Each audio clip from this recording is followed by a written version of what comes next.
Hey my champions, सो कैसे हो आप सभी लोग। Welcome back to another video of our new series that we have started about business law.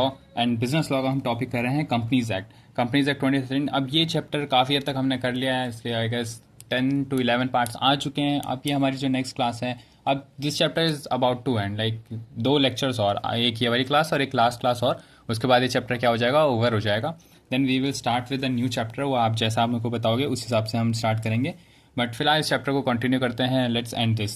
So last class में मैंने आपको एक डॉक्ट्रिन करवा दी थी, डॉक्ट्रिन ऑफ अल्ट्रा वायरस करा दिया था। उससे पहले मैं आपको एमओए करवा चुका था। तो अब लास्ट यही चीज़ है हमारे इस पूरे टॉपिक में। एक एमओए था, एमओए हम कंप्लीट कर चुके हैं। नाउ उसके बाद डॉक्ट्रिन ऑफ अल्ट्रा वायरस था, वो भी कंप्लीट हो चुका है। देन हमारा टॉपिक इसमें बचता है एक एओए, और एओए के बाद दो डॉक्ट्रिन बचती हैं, doctor of indoor management and doctrine of constructive notice. तो बस ये दो डॉक्ट्रिन बचती हैं और फिर हमारा चैप्टर ओवर हो जाएगा। So let's start it guys without wasting any time. सबसे पहले टॉपिक की हेडिंग लिख देते हैं। आज हम करने वाले हैं AOA, article of association. Article of association छोटा सा टॉपिक है, फटाफट इसको कंप्लीट करेंगे गाइस। तो सबसे पहले मैं आपको थोड़ा बहुत नोटिंग दे देता हूँ, उसके बाद एक्सप्लेन कर दूंगा इसको। तो आप ये चीज़ पहले लिख लो।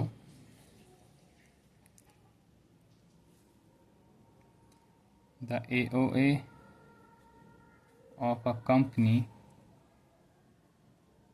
Are its rules and regulation.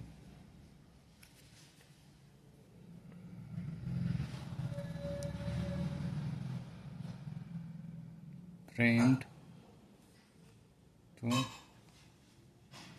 manage its internal affairs। And एक लास्ट पॉइंट और आपको मैं इसके बारे में बता देता हूँ। The articles of association are in fact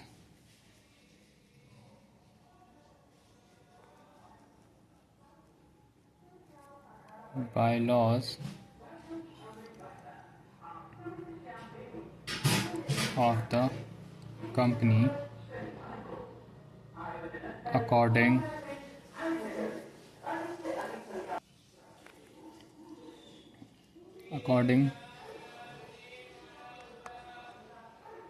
to which director and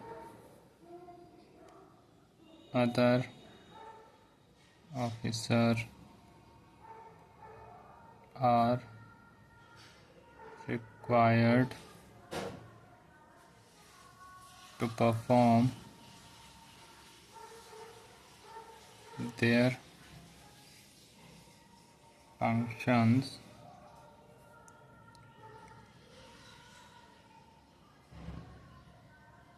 regarding the management of company। So basically AOA होता क्या है गाइस। अब देखो, सबसे पहले मैंने आपको याद है, अगर आपको याद होगा तो मैंने आपको एमओए कराया था, जिसमें क्या था, मेमोरेंडम ऑफ एसोसिएशन था। अब उसी की तरह एओ भी क्या है, एक डॉक्यूमेंट होता है, ठीक है ना। ये भी क्या था, एक डॉक्यूमेंट था, और ये भी क्या था, एक डॉक्यूमेंट था। इसमें भी कुछ कंटेंट लिखा हुआ था, इसमें भी कुछ कंटेंट लिखा होता है। तो मेन बेसिक डिफरेंस दोनों के बीच में क्या है कि इसके अंदर वो 5 से 6 चीज़ें आती थी। आपको अगर याद होगा तो ऑब्जेक्ट क्लॉज, नेम क्लॉज, ठीक है ना।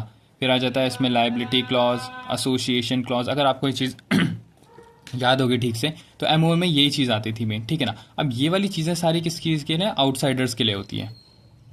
ये सारी किसके लिए होती हैं, आउटसाइडर्स के लिए होती हैं। सो दैट कि कोई आउटसाइडर जो है वो कंपनी में आए, कंपनी को देखे, तो उसको इन सारी चीज़ों के बारे में पता चल जाए। तो ये क्या होता है, आउटसाइडर्स के लिए होते हैं, ठीक है ना। ऑब्जेक्टिव्स कंपनी के, लाइबिलिटी क्या है, नेम क्या है कंपनी का, इसकी कैपिटल क्या है, ये सारी चीज़ें किस में होती है, एमओए डॉक्यूमेंट में लिखी होती है। तो सिमिलरली एक डॉक्यूमेंट होता है जिसको बोलते हैं आर्टिकल ऑफ एसोसिएशन। इस आर्टिकल ऑफ एसोसिएशन में क्या लिखे होते हैं, लॉज लिखे होते हैं, रूल्स एंड रेगुलेशन लिखे होते हैं। रूल्स एंड रेगुलेशंस के होते हैं। एंड ये रूल्स एंड रेगुलेशंस किस पे एप्लीकेबल होते हैं, ये सारी चीज़ें किस पे एप्लीकेबल होती हैं, सिर्फ कंपनी पे एप्लीकेबल होते हैं स्पेसिफिकली।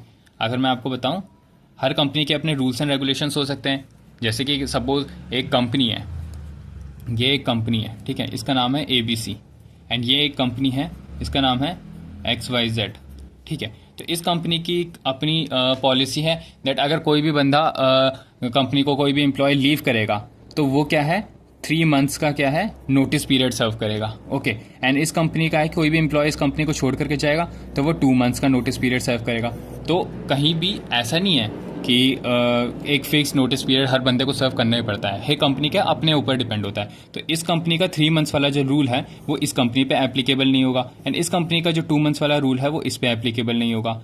समझ रहे हो ना गाइस? तो हर कंपनी के अपने रूल्स एंड रेगुलेशंस होते हैं, तो वही हर कंपनी के internal doings, internal rules and regulations, वो सारी चीज़ें किस में लिखी होती है, AOA में लिखी होती है। तो ये कंपनी स्पेसिफिक होती है, हर कंपनी के अपने होते हैं। तो हर कंपनी का अपना AOA होता है। इसमें कैसे कंपनी फंक्शन करेगी, किस तरीके से कोई एक्शन करेगी, किस तरीके से रिटेलिएट करेगी, वो सारी चीज़ें किस में होता है, AOA में लिखा होता है। ठीक है ना, कि कंपनी कैसे फंक्शन करेगी, और हर कंपनी का अपना तरीका होता है फंक्शन करने का। तो वही चीज़ें होती हैं AOA में। अब मैं आपके लिए ये चीज़ पढ़ देता हूँ जो ये लिखी हुई है। The AOA of the company are its rules and regulations. आप समझ गए होंगे कि AOA क्या होता है, रूल्स एंड रेगुलेशन होता है। AOA बेसिकली अपने आप में कुछ नहीं है, एक डॉक्यूमेंट है, डॉक्यूमेंट में क्या है, रूल्स एंड रेगुलेशंस लिखे हुए हैं। तो AOA are the companies rules and regulations. Okay guys. Frame to manage its internal affairs. अब ये फ्रेम किस लिए किए जाते हैं, आप खुद सोचो। अगर रूल्स एंड रेगुलेशंस अगर बनाए हैं कंपनी ने, तो किस पर्पस के लिए बनाए होंगे? सिंपली अपने इंटरनल अफेयर्स के लिए, कि कंपनी के अंदर जो इंटरनली जो चल रहा है। अब ये 2 मंथ्स वाला इसने क्या सोचा है, नोटिस पीरियड को ये डिसाइड किया है, तो ये किस लिए सोचा होगा? ताकि अपनी कंपनी की रिक्वायरमेंट के हिसाब से डिसाइड किया होगा। तो अपने इंटरनल अफेयर्स को, यानी कि अब कंपनी AOA फ्रेम करती है किसके लिए, मैनेज करने के लिए इंटरनल अफेयर्स को। अपने इंटरनल अफेयर्स को मैनेज करने के लिए क्या करती है कंपनी, AOA को फ्रेम करती है। The article of association are in fact the bylaws of the company. आप ये समझ गए होंगे कि लॉज होते हैं कंपनी के, बाई लॉज मतलब कंपनी के अपने ओन लॉज होते हैं, according to which director and other officers are required to perform their functions regarding the management of the company. फिर वही चीज़ आ जाती है, जो सेकंड पॉइंट है उसी को थोड़ा डिटेल करके लिखा हुआ है कि क्या है, कि जो डायरेक्टर्स होते हैं एंड अदर ऑफिसर्स होते हैं। अब डायरेक्टर्स और ऑफिसर्स, ये भी तो ऐसा नहीं है ना कि कंपनी को अपनी मर्जी से काम कर लेंगे, इनके ऊपर भी रूल्स एंड रेगुलेशंस होने चाहिए। तो डायरेक्टर्स एंड ऑफिस मतलब अदर ऑफिसर जो हैं, वो अपने फंक्शंस को, अपनी ड्यूटीज़ को अच्छे तरीके से, एक सिस्टमेटिक तरीके से फॉलो करें। वो चीज़ भी कौन इंश्योर करता है, AOA करता है। क्योंकि अगर कंपनी में लिखा हुआ है कि कंपनी का जो CEO है वो ये चीज़ें कर सकता है, कंपनी का जो डायरेक्टर है वो ये चीज़ें कर सकता है, तो एक क्या है, डेकोरम मेंटेन रहता है। तो वही कंपनी के मैनेजमेंट के लिए, अप्रोप्रिएट मैनेजमेंट के लिए AOA का होना बहुत ज़रूरी है। क्योंकि ये डायरेक्टर्स एंड अदर ऑफिसर्स को भी क्या करता है, रिक्वायर करता है, या फिर एक एज अ ऑब्लिगेशन की तरह काम करता है कि आपको हर काम इस तरीके से करना है। तो बेसिकली यही था AOA में आपको जो याद रखना था। अब इसमें थोड़ा इसको और फर्दर डिस्कस करते हैं AOA को। अब AOA का मैंने आपको एक बेसिक इंट्रोडक्शन दे दिया। अब AOA का नेक्स्ट टॉपिक जो इसमें आ जाता है, हम बात करते हैं content of AOA।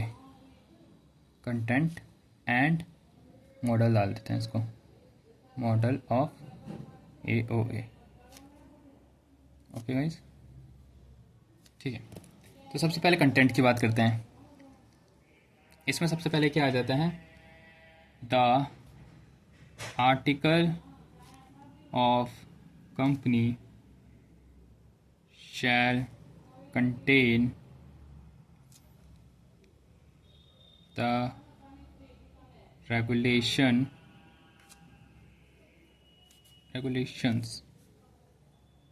for management of the company, management of the company। Okay guys, second thing इसमें क्या आ जाती है,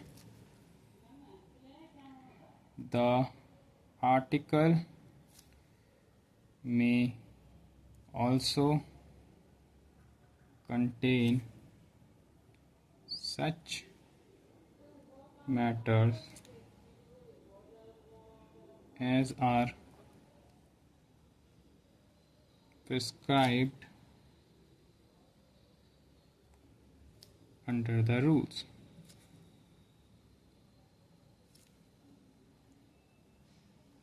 However, a company may include additional matters to its AOA as it may consider necessary for its management. Okay guys, ये दो चीज़ें देखो, इसमें क्या है, कंटेंट ऑफ एमओए लिखा हुआ है, एओए लिखा हुआ है। कंटेंट मतलब कि उसमें उसके अंदर क्या आता है, एओए के अंदर क्या आ जाता है। हमने लास्ट टाइम भी आपको बताया था, जैसे एमओए में आपको मैंने बताया था कि ऑब्जेक्ट क्लॉज आता है, नेम क्लॉज आता है, ऐसे करके मैंने आपको क्या है चीज़ें बताई थी। तो वैसे ही अब क्या है कि एओए में क्या आता है, यही चीज़ हमें पढ़नी है। तो एओए में हमें आपको बता दें कि रूल्स एंड रेगुलेशंस आते हैं बेसिकली, तो वही लिखा हुआ है, the article of company shall contain the regulations for the management of company. Regulations होते हैं। अब ये रेगुलेशंस ऐसा नहीं है कि पर्टिकुलरली ये रेगुलेशन होने चाहिए, हर कंपनी के लिए अलग अलग हो सकते हैं। तो और रेगुलेशन मतलब कितने भी हो सकते हैं, लाइक ऐसे नहीं है कि वो 5 से 6 रेगुलेशंस फिक्स होते हैं। रेगुलेशन कंपनी बहुत बड़े लेवल पे ऑपरेशन करती है, इसलिए रेगुलेशंस भी बहुत सारे होते हैं। तो उस हिसाब से उसको स्पेसिफिकली कोट नहीं किया जा सकता। बस आप इतना समझ लो कि इन सारी चीज़ों को छोड़ करके जो एमओए में कराया था, वो बाकी सारी चीज़ों के रेगुलेशंस एओए में लिखे होते हैं। ओके गाइज, नेक्स्ट चीज़ आ जाता है, द आर्टिकल में also contain such matters as are prescribed under the rules. ठीक है, अब बेसिकली क्या होता है, जो कंपनीज एक्ट है ना,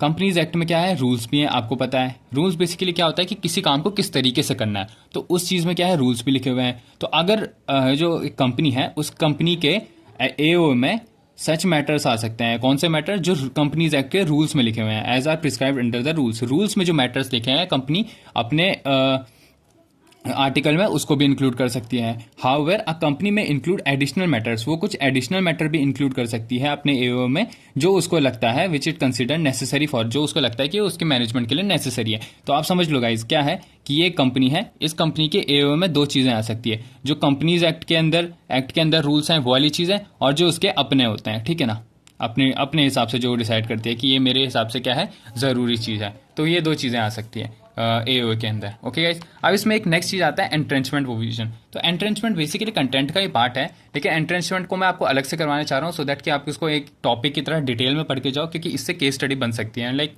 एओए में काफ़ी हद तक मेरे को देखा जाए तो ये सारी चीज़ें तो बेसिक है। एओए का इंपॉर्टेंट क्वेश्चन जो है वो वही है, entrenchment provision. So next page पे चलते हैं, उसको उसको डिस्कस करते हैं गाइस। सो हेडिंग लिखते हैं गाइस, एंट्रेंचमेंट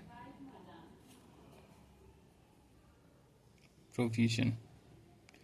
ये अलग से कोई टॉपिक नहीं है गाइस, ये एंट्रेंचमेंट प्रोविजन एओ का ही एक कंटेंट है। बेसिकली एओ के अंदर ही एंट्रेंचमेंट प्रोविजन भी हो सकता है। तो ये अलग से कोई टॉपिक नहीं है, बट इसको आप अलग से हेडिंग डाल करके मैं आपको डिटेल में इसको करवा रहा हूँ, सो दैट कि आप इस पर ज़्यादा फोकस करके जा पाओ। तो एंट्रेंचमेंट प्रोविजन क्या होता है बेसिकली, इसमें थोड़ा सा पहले मैं आपको लिखवा देता हूँ जनरल बेसिक चीज़ें, फिर हम इसको और अच्छे से डिस्कस करेंगे। द आर्टिकल में contain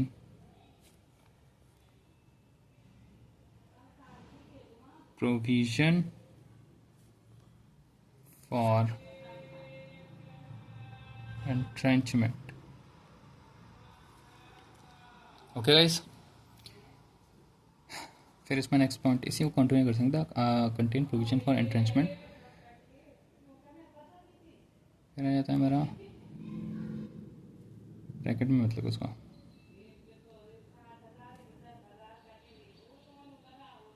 the purpose of it is to protect something.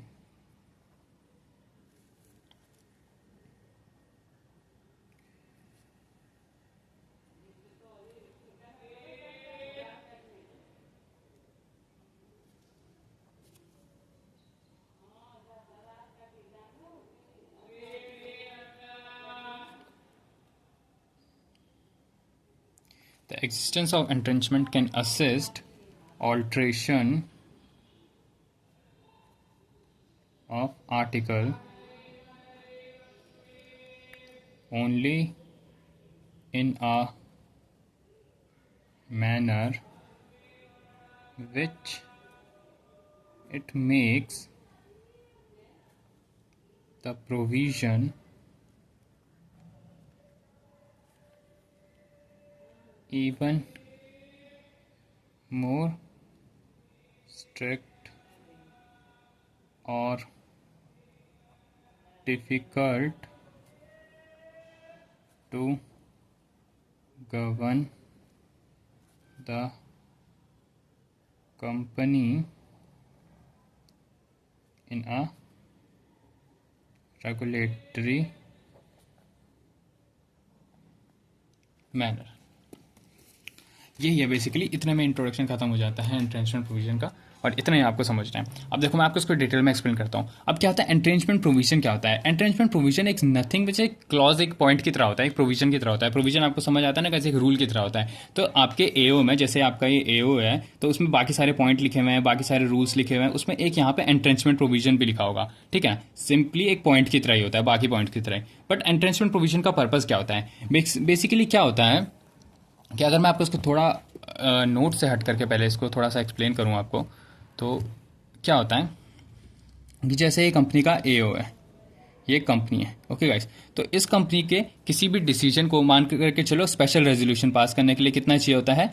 75%, यानी कि 3/4 ऑफ मेंबर्स का क्या चाहिए होता है? अप्रूवल चाहिए होता है। तो ये कंपनी है, इस कंपनी के स्पेशल रेजोल्यूशन में क्या है कि 75%, मतलब कंपनी को स्पेशल रेजोल्यूशन पास करना है तो 75% या फिर 3/4 ऑफ द मेंबर्स का अप्रूवल चाहिए होता है। ये आपको पता है कि स्पेशल रेजोल्यूशन का मतलब ये होता है। अगर मैं इसकी ऑर्डिनरी रेजोल्यूशन की बात करूं तो ऑर्डिनरी रेजोल्यूशन के लिए कितना चाहिए होता है? 50% की क्या चाहिए होती है?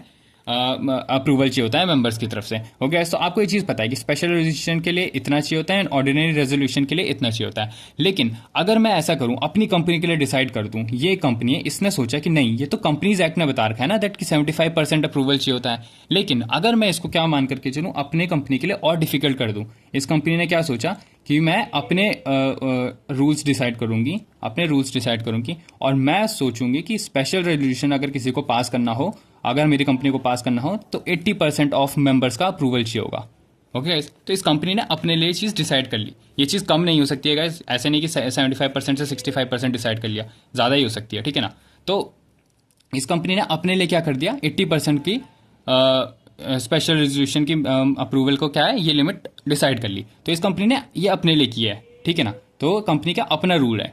तो this is what entrenchment is, कि कंपनी ने क्या किया है, एक एंट्रेंचमेंट प्रोविजन इंक्लूड किया है। उस एंट्रेंचमेंट में क्या किया है कंपनी ने, जो नॉर्मल डीलिंग्स हैं उसको थोड़ा सा और स्ट्रिक्ट कर दिया है। अब क्या है कि अगर कोई भी स्पेशल रेजोल्यूशन पास करना होगा तो 80% मेंबर का अप्रूवल चाहिए होगा। तो ये बहुत स्ट्रिक्ट प्रोविजन हो गया। क्यों? क्योंकि पहले 75% चाहिए होता था तो इजीली पास हो जाता था, अब 80% चाहिए तो थोड़ा और डिफिकल्टी आएगी। तो दिस इज व्हाट की कंपनी ने क्या किया। अब इसका पर्पज क्या है, बेसिकली आप ये सोच रहे होंगे कि क्यों, क्या जरूरत है इसकी। तो बहुत सारी ऐसी चीजें होती है जहां पे क्या है कि कंपनी में मतलब ओनरशिप इस तरीके से हो जाती है, इस तरीके से ओनरशिप से सिचुएशन क्रिएट हो जाती है कि जहां पे क्या होता है कि इंटरेस्ट, जो माइनॉरिटीज़ के इंटरेस्ट होते हैं वो कहीं ना कहीं क्या होते हैं, उनको डिस्क्रिमिनेट किया जा रहा होता है। बहुत सारी ऐसी चीज़ होती है कंपनी में, ऐसी सिचुएशन आ जाती है जहाँ पे कि जो ओनरशिप है वो क्या है कि काम खराब कर देती है, कि डिसीजन मेकिंग में इंटरफेयर करने लग जाती है ओनरशिप। तो अब गलत डिसीजन भी ले सकते हैं। अब ऐसा मतलब ह्यूमन ही तो कंपनी को कौन चला रहे होते हैं, ह्यूमन चला रहे होते हैं। तो ऐसा भी तो हो सकता है ना किसी पॉइंट ऑफ टाइम में कि क्या जो ओनरशिप है, जो ओनर बंदा है, उसको क्या है कि नॉलेज नहीं है उसके पास, लेकिन पैसा था इसलिए उसने शेयर्स ले रखे थे कंपनी के, तो उसके पास ओनरशिप है। तो ऐसे केस में क्या हो जाता है ना कि ये ओनर्स कई बार जो मैनेजमेंट होती है उसमें क्या करती है, दिक्कत करती है। तो ऐसे केस में क्या है कि इसलिए एंट्रेंचमेंट का काम होता है कि एंट्रेंचमेंट क्या है कि ऑल्ट्रेशन को थोड़ा डिफिकल्ट कर देता है। तो दैट्स वाई क्या है कि इसको एंट्रेंचमेंट प्रोविजन को लेकर के आए थे कि थोड़ा डिफिकल्ट हो जाए, क्योंकि कोई ऐसे वो ना करे, मैनेजमेंट में कोई इस तरीके से प्रॉब्लम ना कर पाए। अब मान करके चलो, अगर मैं आपको इसको डिटेल में ही करा दूं तो देखो, अगर मान के चलो इस कंपनी की ओनरशिप है, किसी के पास 25% शेयर हैं, ठीक है, किसी के पास 31% शेयर हैं, किसी के पास 10% शेयर हैं, एंड इसको 30 मान करके चलो, ठीक है, एंड किसी के पास 30, 40, 50, 60, 65 एंड बचे हुए के पास 35% शेयर। ओके गाइस, ऐसी इस कंपनी की ओनरशिप। तो 30, 30, 60, हाँ। तो अब मान करके चलो कि ये तीन क्या है, एक ही फैमिली से आते हैं। तो इन 3 पर्सन्स ने क्या कर दिया कि कोई भी कंपनी का डिसीजन पास हो रहा था तो 75% का क्या है, ओनरशिप है इनके पास, ठीक है ना गाइस। वैसे तो कोई भी कंपनी, ऐसे पर्सन अगर 25% की शेयरिंग होल्डिंग कर लेता है तो उसमें आपको पता है कि फिर उसको मतलब उस पर एक रूल लग जाता है कि उसको बाकी की 25% भी लेना पड़ता है, उसको लाइक एक तरीके से 50% होल्ड करना ही पड़ता है। ये एक प्रोविजन होता है। बट अगर ना करें इसको, ऐसे मान करके चलें, बाकी सारी चीज़ें मैं इग्नोर कर रहा हूँ, सिर्फ मैं आपको ये बता रहा हूँ कि अगर मान लो 30% है, 10% है, 35% है, ये एक ही फैमिली से बिलोंग करते हैं, तो कोई भी अगर स्पेशल रीजन कोई भी डिसीजन पास हो रहा था स्पेशल रेजोल्यूशन के थ्रू, तो ये 75% लोग क्या कर देते थे, सीधे पास कर देते हैं या सीधे रिजेक्ट कर देते थे अपनी मर्जी के हिसाब से। तो जो 25% के शेयर होल्डर थे जिनके पास ये था, इनका इंटरेस्ट कहीं ना कहीं क्या हो रहा था, वॉयलेट हो रहा था, इनकी मन की नहीं हो पा रही थी। क्यों? क्योंकि ये तीनों तो एक ही फैमिली के मेंबर है। You getting it guys? तो ये तीनों क्या साथ में एग्री डिसएग्री करते थे। तो इस वजह से क्या है कि एक एंट्रेंचमेंट प्रोविजन लिया है कि अब 80% का क्या चाहिए होगा, अप्रूवल चाहिए होगा। तो अब ये अपने आप में पास नहीं कर सकते, इनका भी क्या चाहिए होगा, इनके भी वोट्स चाहिए होंगे। कम से कम कितने चाहिए होंगे? 5% इनका भी अप्रूवल चाहिए होगा। यू गेटिंग है? कोई भी स्पेशल रिजन पास करने के लिए। तो इस वजह से क्या है कि एंट्रेंचमेंट प्रोविजन को लाया गया, सो दैट कि थोड़ा कंपनी के मैनेजमेंट क्या हो जाए, डिफिकल्ट हो जाए। अब ये चीज़ हमेशा डिफिकल्ट होने के लिए करा जा सकता है। ऐसे नहीं है कि 75% से 65% हो जाए। मैंने आपको बताया नहीं, कम नहीं कर सकती। अब ऐसा भी नहीं है कि एक बार 85% डिसाइड कर लिया तो फिर से दोबारा 75 पे आ जाए। अब अगर दोबारा एंट्रेंचमेंट करेंगे तो इसको बढ़ा ही सकते हैं, इसको कम नहीं कर सकते हैं। Getting it guys? अब मैं आपको थोड़ा सा इसकी नोटिंग पढ़ा देता हूँ। इसमें मैंने आपको क्या एक्सप्लेन किया है।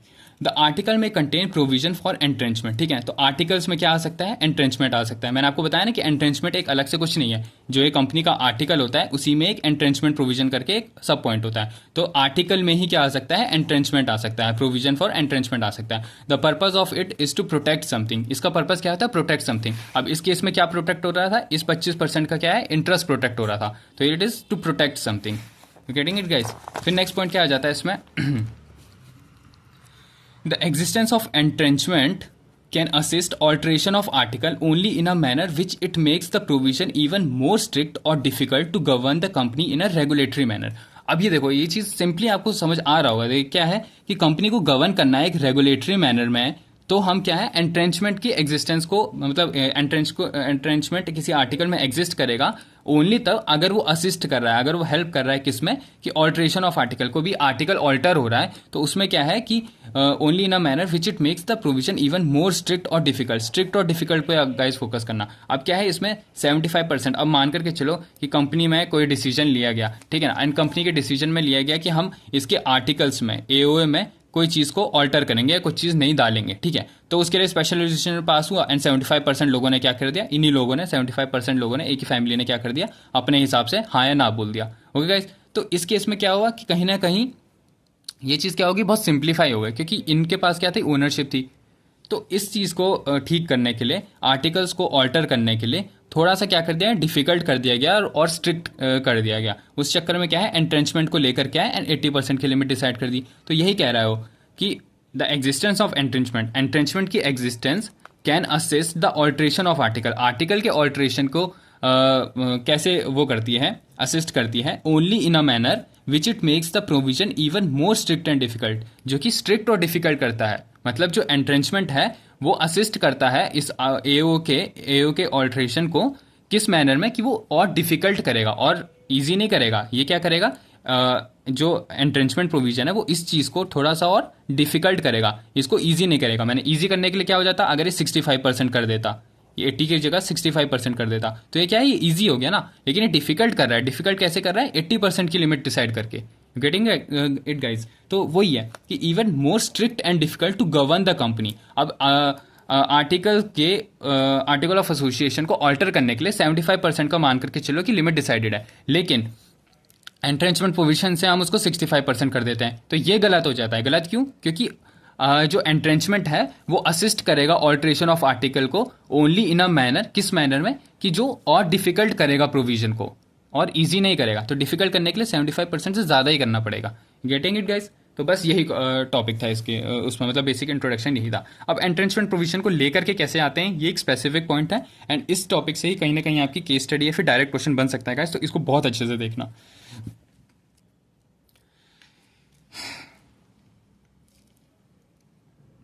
The provision of entrenchment shall be introduced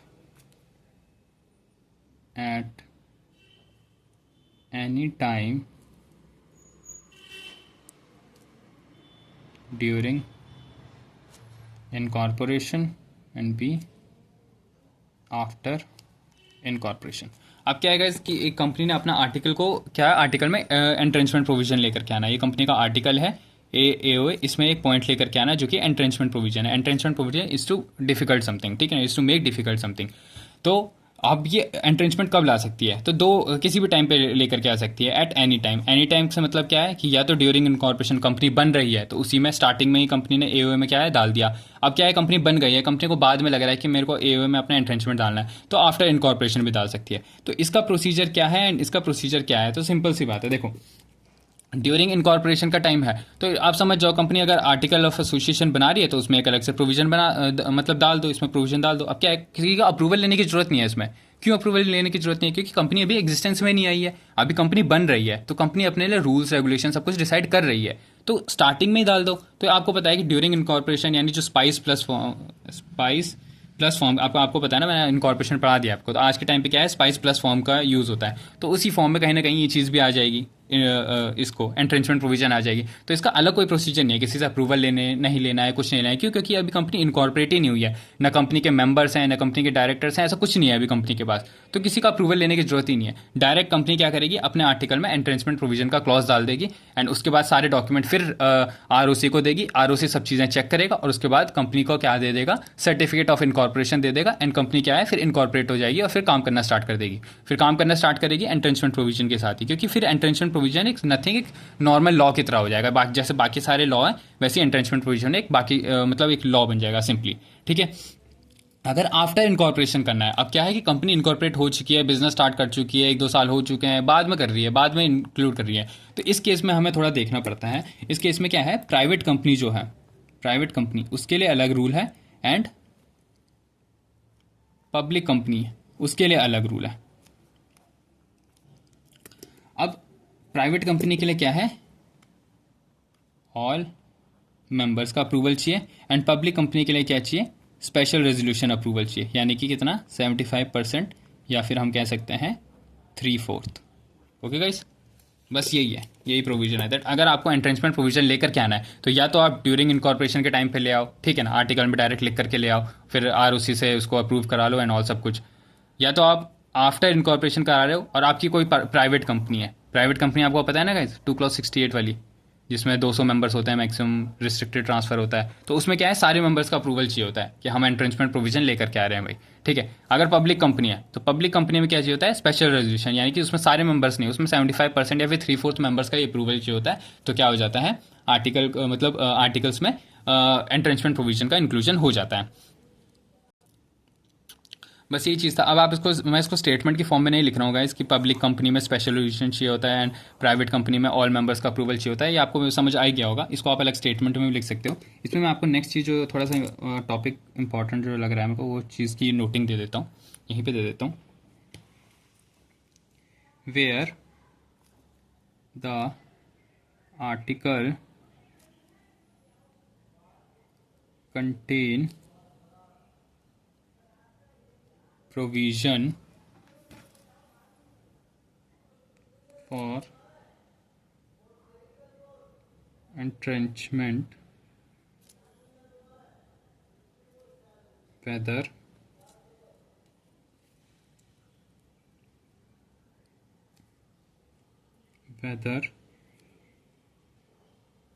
made on incorporation or by amendment, the company shall give notice to ROC of such provision। ये चीज़ क्या कहता है बेसिकली गाइस, ये अगर कंपनी के आर्टिकल में क्या है प्रोविजन फॉर एंट्रेंचमेंट में, provision for entrenchment entrenchment provision है कहाँ पे, या तो वेदर मेड ऑन इनकॉर्पोरेशन, मतलब एंट्रेंचमेंट प्रोविजन बनाया गया है इनकॉर्पोरेशन के टाइम पे या फिर अमेंडमेंट के टाइम पे। अमेंडमेंट मतलब कि आफ्टर इनकॉर्पोरेशन ये वाला प्रोसेस करके, तो अमेंडमेंट के टाइम पे, अमेंडमेंट के थ्रू क्या है कि एंट्रेंचमेंट प्रोविजन लाया गया है। तो ऐसी केस में क्या है कि कंपनी क्या करेगी, गिव मतलब company shall give notice to the registrar, notice देगी रजिस्ट्रार को ऑफ सच प्रोविजन। रजिस्ट्रार को अलग से बताएगी दैट हमारे आर्टिकल्स में क्या है, एंट्रेंचमेंट प्रोविजन है और हमने इस चीज़ को ऐसे डिसाइड किया हुआ है, ऐसे करेंगे हम। तो बेसिकली नथिंग कि आपको ये चीज़ इसमें एओ में आपको क्या चीज़ याद रखनी थी। सबसे पहले मैंने आपको बताया कि एओ में क्या होते हैं, रूल्स एंड रेगुलेशंस होते हैं। रूल्स वो कंपनीज एक्ट वाले रूल्स भी हो सकते हैं और कंपनी अपनी मर्जी से भी लेकर के आ सकती है। फिर आ जाता है एंट्रेंचमेंट प्रोविजन। एंट्रेंचमेंट प्रोविजन का बेसिकली पर्पस क्या होता है, प्रोटेक्ट समथिंग, कि ये क्या है, किसी चीज़ को प्रोटेक्ट करता है। Purpose of it is to protect something, ठीक है। फिर एग्जिस्टेंस ऑफ एंट्रेंचमेंट क्या करता है, असिस्ट करता है किस मैनर में, only in a manner to which makes it more difficult और स्ट्रिक्ट, ठीक है ना। डिफिकल्ट और स्ट्रिक्ट करने के लिए ही असिस्ट कर सकता है ये एंट्रेंचमेंट प्रोविजन। उसके बाद मैंने आपको बताया कि जो एंट्रेंचमेंट प्रोविजन है वो किस दो टाइम पे इंक्लूड किया जा सकता है, या तो इनकॉर्पोरेशन के टाइम पे या तो आफ्टर इनकॉर्पोरेशन के टाइम पे। आफ्टर इनकॉर्पोरेशन के टाइम पे प्राइवेट कंपनी के केस में सारे मेंबर का अप्रूवल चाहिए होता है, पब्लिक कंपनी के केस में सिर्फ स्पेशल रेजुलेशन चाहिए होता है। और अगर कंपनी किसी भी टाइम पे, या तो इनकॉर्पोरेशन के टाइम पे या तो फिर आफ्टर इनकॉर्पोरेशन, अगर वो लेकर के आती है, एंट्रेंचमेंट प्रोविजन लेकर के आती है, तो कंपनी क्या करेगी, रजिस्ट्रार को नोटिस देगी। हाँ यही चीज़ है कि नोटिस को रजिस्ट्रार प्रोवाइड करेगी, मतलब रजिस्ट्रार को नोटिस प्रोवाइड करेगी। ओके गाइस, अब इसमें हम आप पढ़ते हैं मॉडल टेबल्स, ठीक है। अब इसमें एक अलग टॉपिक आ जाता है गाइस, मॉडल टेबल। मैंने आपको बताया था ना, मॉडल टेबल एमओए में भी होता है। मॉडल टेबल अपने आप में कुछ नहीं होता है, बेसिकली क्या होता है, इसमें होता है ड्राफ्ट ऑफ एओए। अब हम एओए टॉपिक कर रहे हैं तो ये ड्राफ्ट होते हैं बेसिकली, क्या कि ऑलरेडी रेडीमेड तरीके से क्या होते हैं, एओए होते हैं। बस अपनी रिक्वायरमेंट के हिसाब से कंपनी इसको अडॉप्ट करती है एंड फिर थोड़े बहुत एडजस्टमेंट करती है। तो वो ये बेसिकली, अब मैंने आपको बताया था जो एमओए है, एमओए में क्या थे, ए से लेकर के ई तक थे मॉडल टेबल्स, ठीक है। अब इसमें क्या होंगे, इसमें ई के बाद table F, table G, table H, table I and table J. यही चीज़ें हैं बेसिकली। 5 टेबल एमओए में थे, 5 टेबल क्या है, एओए में भी होंगे, और इनके अंदर भी सेम चीज़ है। ये टेबल एफ में किस चीज़ का ड्राफ्ट है, एओए का किस कंपनी के लिए सूटेबल होगा, company limited by share. G में क्या होगा, company limited by guarantee having share capital. इसमें company limited by guarantee not having share capital. Unlimited company having share capital, and last में unlimited limited company not having share capital. तो इसका trick है guys याद रखने के लिए। MOA में जो टेबल था उसमें क्या था, ए से लेकर के ई था। उसमें क्या था, पहले नॉट हैविंग था फिर हैविंग था, पहले नॉट हैविंग था फिर हैविंग था। तो सेम चीज़ इसमें भी है, कंपनी लिमिटेड बाय शेयर्स, इसमें company limited by guarantee having share capital, उसमें क्या था, नॉट हैविंग शेयर कैपिटल वाला। फिर एच में क्या था, company limited by guarantee not having, पहले इसमें हैविंग आ गया फिर नॉट हैविंग आ गया, ठीक है। टेबल आई में क्या है, unlimited company having share capital, और फिर टेबल जे में क्या है, unlimited company not having share capital. तो आप ये दोनों टेबल को साथ में रख के देखोगे तो आपको एक पैटर्न नजर आएगा, आप उस पैटर्न से क्या है याद रख सकते हो इन चीज़ों को बहुत अच्छे से। तो और ये मॉडल टेबल होता क्या है मैं आपको फिर बता देता हूँ, दैट इसमें क्या होता है, ड्राफ्ट ऑफ एओए होता है। बेसिकली एक नॉर्मल क्या है, जैसे टेबल एफ आप ओपन करोगे तो उसमें एक एओए का ऐसे ड्राफ्ट होगा, उसमें बाकी सारी चीज़ें लिखी होंगी। तो वो किसके लिए सूटेबल होगा, कंपनी लिमिटेड बाय शेयर्स। जो कंपनी लिमिटेड बाय शेयर्स होगी वो इस चीज़ को क्या कर सकती है, सीधे अडॉप्ट कर सकती है, उसको खुद को बनाने की जरूरत नहीं है, अडॉप्ट कर सकती है। इसमें 2-3 चीज़ों की क्या कहते हैं, अमेंडमेंट करेगी, अमेंडमेंट तो क्या कहेंगे, मतलब इंक्लूजन करेगी, डिलीशन करेगी, अपने हिसाब से इस चीज़ को थोड़ा मॉडिफाई करेगी और इसी चीज़ को क्या कर लेगी, एक्सेप्ट कर लेगी। उसको ये नहीं है कि स्टार्टिंग से स्टार्ट करना है, अगर उसको थोड़ा बहुत हेल्प मिल जाए कुछ चीज़ों, बेसिक चीज़ों की, तो वो सारी चीज़ें कहाँ हैं, इन मॉडल टेबल्स में लिखी हुई है। सेम चीज़ एमओए में भी था। आप दोनों टेबल को साथ में पढ़ना, आपको एक पैटर्न नजर आ जाएगा और आप इसको याद कर सकते हो। तो ए हमारा टॉपिक यहाँ पे कंप्लीट होता है गाइस। इसमें सबसे इंपॉर्टेंट जो चीज़ थी मैं को आपको बतानी थी, एंट्रेंचमेंट वाली।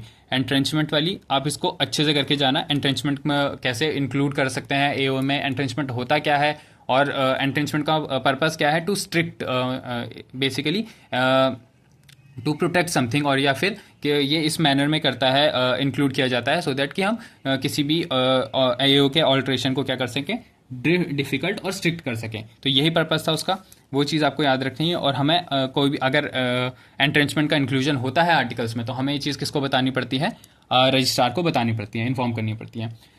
सो यहीं पे था गाइज एओ टॉपिक। मैंने इसको बहुत डिटेल में कराया और चाहता था मैं इसको जल्दी भी करा सकता था, बट मैंने सोचा कि लास्ट में हमें 2 डॉक्ट्रिन करनी है, तो फिर वो एक ही लेक्चर में कर लेंगे तो सही रहेगा। इसी वजह से मैंने इसको थोड़ा एक्सटेंड किया। बाकी मैं आपको इसमें एक और चीज़ बताना चाहता हूँ। मैं आपके मॉड्यूल पे लेकर के आता हूँ आपको एक बार मॉड्यूल शो कर देता हूँ। तो एओ में हम सारे टॉपिक कर चुके हैं। जैसे यहाँ पे मॉडल टेबल लिखा है, मैंने आपको सारे टेबल्स भी बता दिए हैं। इसमें मेन चीज़ मैं आपको बताना चाहता हूँ ये है की differences between memorandum of association and article of association. ये सारे टॉपिक गाइस प्लीज़ अच्छे से पढ़ करके जाना, क्योंकि किससे एक बार एक क्वेश्चन आ चुका है। तो यही चीज़, ये पॉइंट्स आप याद करके जाना। एंड टू बी ऑनेस्ट बोलूँ तो थोड़ा बहुत आप ये पॉइंट्स पे लिख दोगे और उसको एक्सप्लेन कर दोगे तो भी नंबर मिल जाएंगे। बट ये है कि आपको पता होना चाहिए, बेसिक यही पॉइंट लिखना, कुछ आधा इधर उधर के पॉइंट्स मत लिखना। तो क्या डिफरेंस है ऑब्जेक्टिव के, उसमें डिफरेंस है। Memorandum of association defines and delimits the objective of company, whereas the article of association lays down the rules and regulations. अब मैंने आपको बता दिया था कि जो मेमोरेंडम ऑफ एसोसिएशन है, जो एमओए है, वो क्या करता है, डिफाइन करता है एंड डी लिमिट, और लिमिट करता है क्या है, objective of the company. Company क्या कर सकती है, आपको बताया था ऑब्जेक्ट क्लॉज। तो एमओए क्या है, object of the company decide करता है। लेकिन आर्टिकल ऑफ एसोसिएशन क्या करता है, रूल्स एंड रेगुलेशंस होते हैं फॉर द इंटरनल मैनेजमेंट। ठीक है ना, इंटरनल मैनेजमेंट के रूल्स एंड रेगुलेशंस होते हैं। रिलेशनशिप क्या है, memorandum defines the relationship of the company with the outside world. मैंने आपको बताया था कि एमओए क्या है, आउटसाइड वर्ल्ड के लिए है, लेकिन जो आर्टिकल ऑफ एसोसिएशन है वो क्या है, इंटरनल रेगुलेशंस के लिए है। तो वो between the company and its member, company और उसके मेंबर्स के बीच में कैसा रिलेशन होगा, किस तरीके से चीज़ें चलेंगी, वो चीज़ कहाँ है, आर्टिकल ऑफ एसोसिएशन में लिखा हुआ है। ठीक है, next is alteration. Memorandum of association can be altered only under certain circumstances and in the manner provided for in the act. ठीक है ना, तो मैंने आपको बताया था मेमोरेंडम क्या है, बहुत चार्टर डॉक्यूमेंट होता है, इट इज़ अ बहुत इंपॉर्टेंट डॉक्यूमेंट। तो मेमोरेंडम का ऑल्ट्रेशन, उसमें 6 क्लॉज होते हैं, मैंने आपको बताया था, name clause, association clause, registered office clause, liability clause, यही चीज़ होती है। तो इनको ऑल्टर करना बहुत डिफिकल्ट होता है। तो ये क्या होता है कि किसी सर्टेन सर्कमस्टांसेस में जाकर के ऑल्टर हो सकते हैं। लेकिन हाँ, तो आरडी की परमिशन भी लेनी पड़ सकती है आपको किसी किसी केसेस में। लाइक अगर आपको क्या है, अपना ऑब्जेक्ट चेंज करना है, तो ऑब्जेक्ट चेंज करना इस बहुत बहुत डिफिकल्ट टास्क। तो अगर आपको कंपनी का ऑब्जेक्ट चेंज करना है, और ऑब्जेक्ट किस में होता है, एमओए में होता है, तो ऑब्जेक्ट चेंज करने के लिए आपको किसकी परमिशन लेनी पड़ती है, आरडी की परमिशन लेनी पड़ती है, रीजनल डायरेक्टर। मैंने आपको बताया था सबसे पहले गाइज कि मिनिस्ट्री ऑफ कॉर्पोरेट अफेयर्स होता है, उसके बाद आरडी होते हैं, 7 आरडी होते हैं, फिर उसके बाद आरओसी होता है। तो ऐसे करके हायरार्की है। ठीक है ना, तो इसमें क्या है, ऑब्जेक्ट चेंज करना है तो रीजनल डायरेक्टर की भी परमिशन लेनी पड़ती है। तो ऑल्ट्रेशन एमओए का बहुत डिफिकल्ट टास्क है। वेयर एज या तो डायरेक्टर या तो ट्रिब्यूनल, बेसिकली वही कहना चाह रहा है। और जो आर्टिकल्स का ऑल्ट्रेशन है, जो आर्टिकल्स है उनको क्या स्पेशल रेजोल्यूशन से ही ऑल्टर किया जा सकता है, लेकिन मेमोरेंडम का ऑल्ट्रेशन बहुत डिफिकल्ट होता है। बाकी अल्ट्रा वायरलेस वाला पॉइंट है, ये लास्ट लेक्चर में मैंने आपको कवर कराई दिया है अच्छे से। तो बस यही चीज़ था गाइज। अब हम नेक्स्ट टॉपिक करेंगे doctrine of indoor management, and उसके बाद एक कंस्ट्रक्टिव नोटिस है जो कि इसका ही एकदम अपोजिट है, लाइक एक्सेप्शन कह सकते हो। तो वही चीज़ है कि नेक्स्ट लेक्चर में ये हमारा टॉपिक कंप्लीट हो जाएगा। Thank you so much guys for watching this video. आपको कुछ भी डाउट हो, कोई भी आपकी क्वेरी हो या कोई आपका सजेशन हो, make sure to comment guys. Thank you so much.